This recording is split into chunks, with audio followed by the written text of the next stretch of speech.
Welcome back to BTS Bros Talk Supercars. I'm AJ. And I'm Curtis, and we're here today at Joe MACARI's Performance Cars London. And we have got something very special for you today.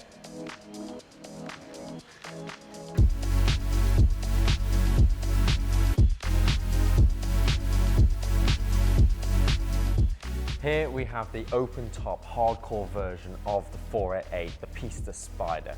This car is the more track-focused derived of Ferrari's mid-engine V8 supercars. The Pista, like the previous generation, is the more hardcore version. It sits alongside the newer F8 Tributo in the lineup. There isn't a number of limited cars built for this, but I do believe Ferrari customers could only purchase a Spider or a coupe version. And I believe they have only made just over 3,000 at the moment. Okay. But if you want one, you can order it.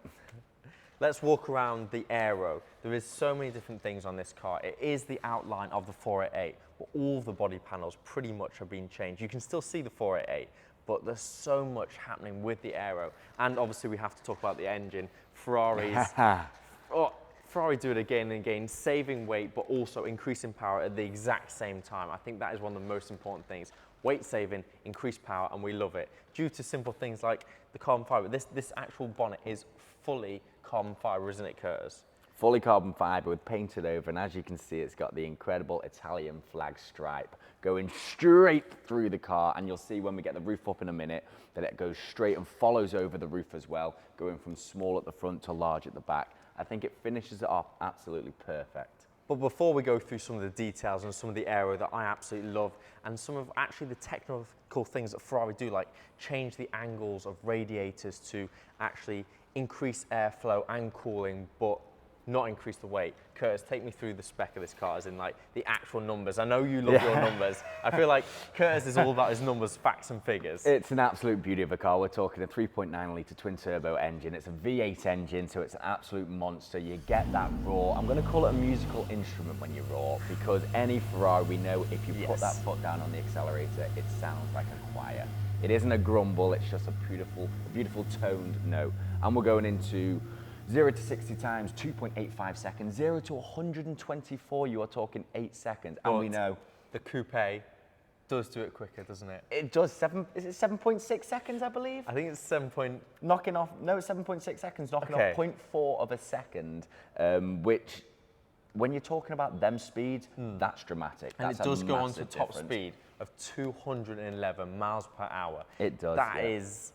Well, I mean, you're talking seriously quick. I mean, the ponies in it, you're talking 711 brake horsepower, 770 Newton meters of torque. It ain't no shy machine, this. It's an absolute beauty. As you can see, we've got the prancing horse here at the front that just fits perfectly to this design of the car. Let's talk through a couple of things that then actually control that power, because all of that power is forced into the rear wheels through the axle. You've got a 7-speed dual clutch gearbox there, which make sure them gear changes are super quick, and they've done some fantastic stuff with the technology of the way that they can change gears, increasing the power at that higher end, which is amazing. But we'll talk about in a second, and the slip slide kind of technology that this car has got, this new generation, the 6th generation, to use all of the instrumental kind of technical computers working together. But for me, simple things. Let's go to the aero. It has to be done. You love the aero, I love it. It's a passion. And to be fair, this is coming from the F1 cars, the racing cars. What are you going to say, AJ? This S-duct is on another level. No, this S-duct for me, I think the simplest thing is, if you look at a photo and you actually look at this car, you know that the air's coming through here and you know the air's coming up, but actually when you look at it, this is actually floating. This is a floating front wing in reality, because when you look at it from down here, this is just to here. So this is an extra wing that's put on there. And for me, like the aerodynamics, it is the beauty of the car. It's technical. It speaks. It is that emotion that you can see from this car. And even like here, like simple things like this is an extra wing. Like you can actually, it's gapped. It's not together. Like this is amazing. Like it coming over, the air is fantastic. The flow.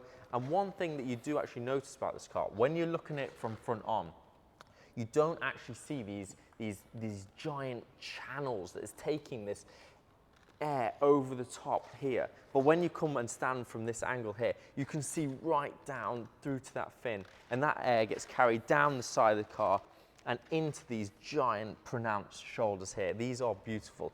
But what is more intriguing with this is that in the 488, I believe the GTB and the Spider, this is actually split here. So half of that clean air goes into the intercoolers and the other half up here would go into the engine, but here it's different. All of that goes into the intercoolers and the tyres wells, and the other air, the clean air, comes over the top, and here it goes into the engine bay. So that level of detail for me is amazing. And not only that, the fact that it doesn't have the splitted air anymore means that it's less weight. All of this is weight saving as well as aerodynamics. There's so much thought gone into this car, and that's what I love about it. But I think the one thing, if you are a Ferrari customer and you're like, well, how does like... Or just a Ferrari super fan like this all is true, of us. Yeah. But how does that technology transfer from the racetrack actually onto what is, well, it is a road car, but it is fundamentally a race car. Like, you have the wheel well here, but when you come around to the rear here, this rear part here is taken from the Ferrari FXXK, and this kind of increases the air that can come out of the wheel well, which obviously cools it and allows that kind of turbulent air to be removed, therefore just increasing to the performance again and again. And can we just forget about any of all of this, you know, what all this aero does for a second? Can we just look at the rear end for one moment? Look at the symmetricalness of it. You've got the lights here coming into the center, you've got the two exhausts here, and then finishing off that triangular point, you've got what you love, what is your dream part of a car. I feel like having that F1 inspired rear brake down at the center, it just makes it just finishes off. It is the cherry on the top when it comes to that. But also another little thing here, you wouldn't even notice this unless you actually came in here.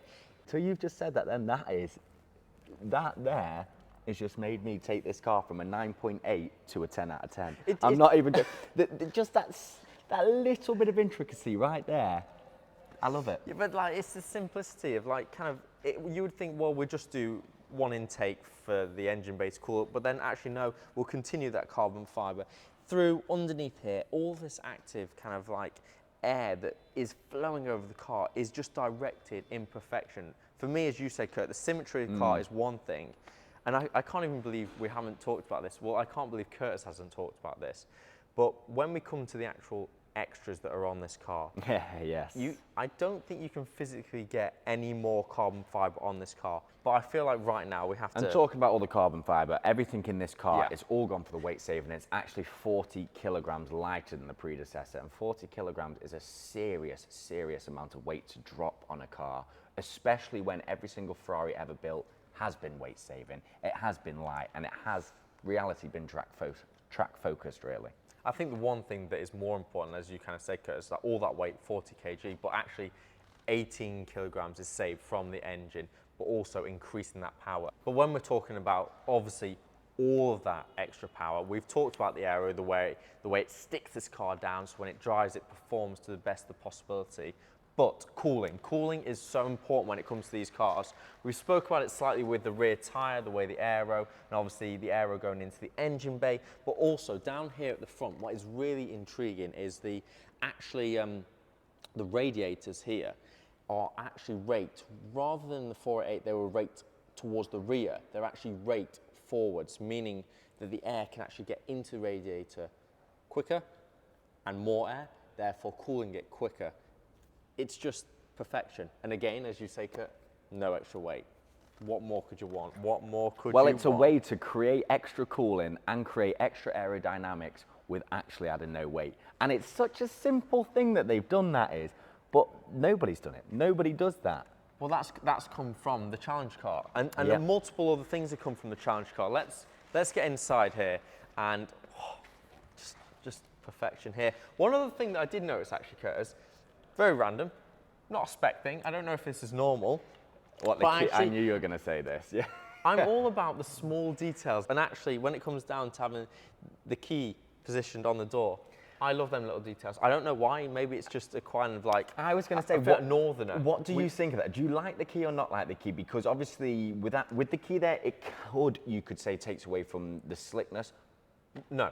I don't think it does. Maybe it's just being a northerner. I like things that work and make sense. Again, when we get inside the cockpit now, door handle. I like that it's a door handle. I love it because it's practical. You know, you look at it, you know how it works. It feels solid. It's easy to open. Yeah. When you come down to the center, obviously, kitted out with Alcantara. You've got the carbon fiber insert, the door cards there, which again, weight saving, looking fantastic. Let's not forget that Italian flag coming down straight through the center of the steering wheel, straight through the seats, both seats heading into the back of the car. For me, it's the technical things. Again, like Ferrari using this 6th generation of what they call slip slide, which is taking all of the electrical information all into a brain and kind of really using that together. Plus, there was one thing that we obviously won't be able to talk about today. They've got this new thing when it gets up to that red line that it controls the power more, so it allows the gear change, even though it is double clutch. So is it on the dual clutch, but does it just hold the rev slightly higher then? Holds it higher and keeps the power more, so it jumps forward more. And again, this is... So I don't want to say this, but imagine an electric car, this sort of creates the electric constant power without the electric. This is continuous power, yeah, definitely. So there should be no lag anyway, but it just gives you even more. And I think simple things like from race car, like these flappy paddles, this has come from the 488 Challenge car, which actually feel and look amazing. Yeah, I mean, I haven't drove it, so I can't say anything about it, but for me, it's the best thing ever having them that size, because when you are turning, when you are cornering, you need to drop a gear or something, you need anything to happen. Simple. You can do it all, it's all there in your hands, no matter what you need. But considering we are in the UK and our roads are quite dismal sometimes, I will say that, you can actually put this car into what they call bumpy road mode here. And you can do that it's always in soft when it's in wet, but you can put it into sport and race in bumpy road mode. So you could have the car in race, in bumpy road mode, but when you go Would you ever do that though? I think so sometimes. It depends where I'm going, Curtis. And then you can put it obviously in the other 2 settings, the 2 hardcore settings. You can't put it into bumpy road mode because you are kicking it through the gears. But Curtis, I know I've got you to said say one thing actually. So for me, when I drive my car, I always have my keys in my pockets, just throw them around, and then I'll sit down and I'll be like, this is uncomfortable, so I'll take them out and I'll try and put them somewhere in the car. And looking in here, because it is weight saving, because it's a sports car, it's a supercar, you don't want all these consoles to stick things in. It's got one perfect slot for your key, and that is all you need to bring with you when you get in this car, and you can slot it straight in the front. And I haven't drove it, but apparently it does stick in even when you're driving this car around a track, and that is a key thing for me.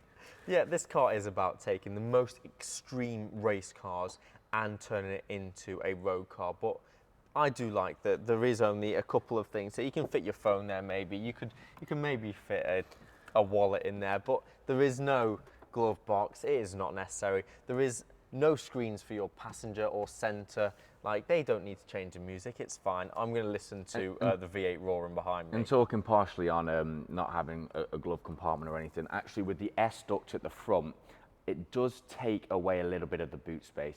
And I did think to myself for a second, is that going to be a problem or is it not? And I thought to myself, you know what? If I'm driving a car like this piece of artwork that it is, I'm not going to be taking luggage anywhere with me. I'm going to be wanting to drive so people are looking at me, or I get to a track and I want to show them what time I can do around the track. I wouldn't be having luggage in anyway because it's extra weight. So that doesn't even matter. But I do know one thing that you did mention, Curtis, is actually the seat lever to bring the seat up and down is very simple and very effective. Again, simple. Especially for you, AJ, being 5'2". Guys, I'm 5'7". He needs to boost his seat up. He needs to boost his seat when driving. I do need to boost my seat up a little bit. But no, everything in here is very clear. It's very precise. It is all buttons and the dials are very precise. It is exactly what you need to move fast and just... Right, it's I'm a going very to ask nice you then, AJ. place. Yes, overall, please. Would you have the car or would you not have the car? For multiple reasons, I would have this car. It is a raging track car, but it is designed into a daily driver for me. But one of the reasons, is also a hard top, soft top, so it's got to be like... Go on, put the roof up then. So it comes over in 2 panels actually, and you can drive obviously at a low speed. And the other thing that I do love as well is the fact that you can just drop the rear window down. So if it is raining outside, but you still want to hear that V8 engine roar, then you can do it.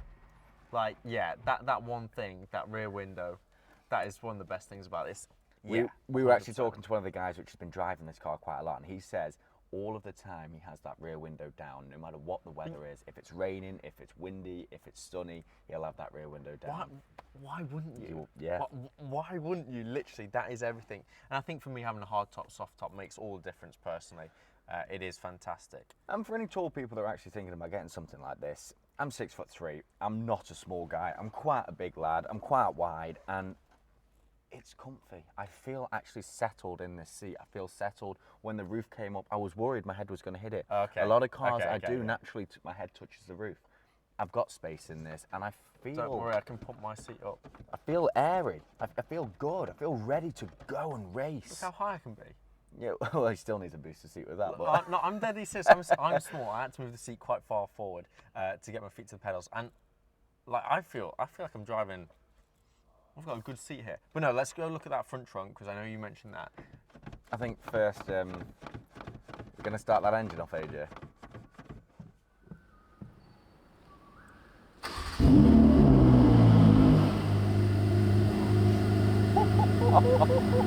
Now that is why you have the rear window down all the time. Rain, hail, snow, that window stays down. I can feel it. This car, once you start it up, honestly, I can't explain this through the camera. Being stood outside the car, hearing the car start, and now being sat in it and actually starting it, feeling that little rumble that the engine gives you, just that throughout your body, that vibration, it makes you want to go. And I'm not even joking. We've got to get this on the track one time. We're going to make it happen. It's so good. Okay, let's not annoy them. Yeah, we'll turn it off now. Okay. We were told not to start it. Yeah. We couldn't resist, we had to do that. So let's have a look at the boot space, AJ. Let's see if this S-duct really does. I mean, me being a 6'3" lad, it is surprisingly easier to get out of this than I thought, actually. Oh, was it now? Was it now? You're just doing that on camera. Wait, before you open this, can we just look at this, AJ? You have the... Tricolore. Oh, I actually love that. In full effect. This is nice actually having the roof up now. Has he got it? He's never done this, and we're just going to see. Should we... I was going to set a timer there to see how long it took him to actually do that. Okay, like seeing the exposed carbon fibre underneath here, as we said, again, weight saving. And as you can see here, it's got on the exact specification of what this car has, and every single Ferrari has a plaque put on from manufacturer, so you know exactly what your car has got. Amazing. You know what? I actually shot myself in the foot a little bit before, AJ, saying that the S-duct actually takes up a lot of the boot space. Now, it does take a little bit of boot space up, but this is plenty big enough. In reality, for what you need to travel around in. We're not going to get in it and disrespect the Ferrari, but I could fit in that. No, I think we should see if you can get in there, AJ. I feel like that's not the point of today, but actually this does go right underneath. That stuck like right deep down there, so you could fit a good... You can fit 2 suitcases in there, 2 small suitcases, easy to whack in. 100%. Yeah. Very simple. Which is nice. Let's close this down. Very simple. Place it back down. Hand on the S-duct and click. For me, this is just perfection. Now let's go look at what really matters, AJ. Bringing it over to the back. Now I love this design. It's got the two hydraulics just to lift up. You're going to do this one. The engine panel. Oh, simple for you. Simple. Easy. Okay. Nice and up. It holds itself. You don't need any wires, any bars, anything to hold it up. It's done itself. You've got the V-shaped engine here. You've got the carbon fibre down the sides, carbon fibre over the top with the lovely horse badge, Ferrari 488 Pista Spider. And it just, it's magical. It genuinely is. That is beautiful. Very, very nice. For me, this car it's so symmetrical. I know that's something to say, like, it feels so well formed. I feel like everything about it, from the Pilot Cup 2 tyres that are designed for this car, everything feels so formed as one. You can get the rear spoiler in carbon, as I said earlier. That is with the Pista Pilotti. It is paying tribute to the number 51 car that won the World Endurance Championship back in 2017, and that does look absolutely fantastic as a true extra layer of perfection, detail. I can't even come up with a word for this car that makes me feel yes. Everything about this car makes me go, yes, I can conquer the world. Yes, I can make that happen. Yes, it's perfect. Yes, yes, yes. So where do we end, Curtis? The problem is, with a video like this, I feel like there is. I'll tell you where we end, AJ. I end with this horse, this beautiful Ferrari horse. We end by saying we will be back and we will be driving this car somewhere on a track, on a road, and we'll get the true driving experience as well as just the look experience that we've had today. Yeah, we hope you've enjoyed this full walkthrough, and please do let us know if there's any other Ferraris that you want us to touch upon, because we will make that happen for you. Honestly, thank you so much for watching this full in-depth walk-around video of the Ferrari 488 Pista Spider. Please like, subscribe, turn that bell notification on so you know when the next videos are uploaded, and please leave a comment below if you would like us to review any other Ferraris or any other cars whatsoever. Thanks for watching, guys, and we'll see you in the next video. Bye.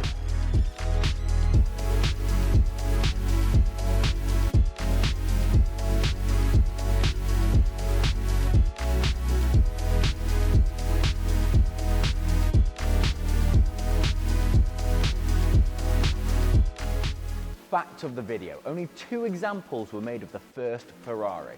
And that was the 125 Sport. Now that's what you call exclusive.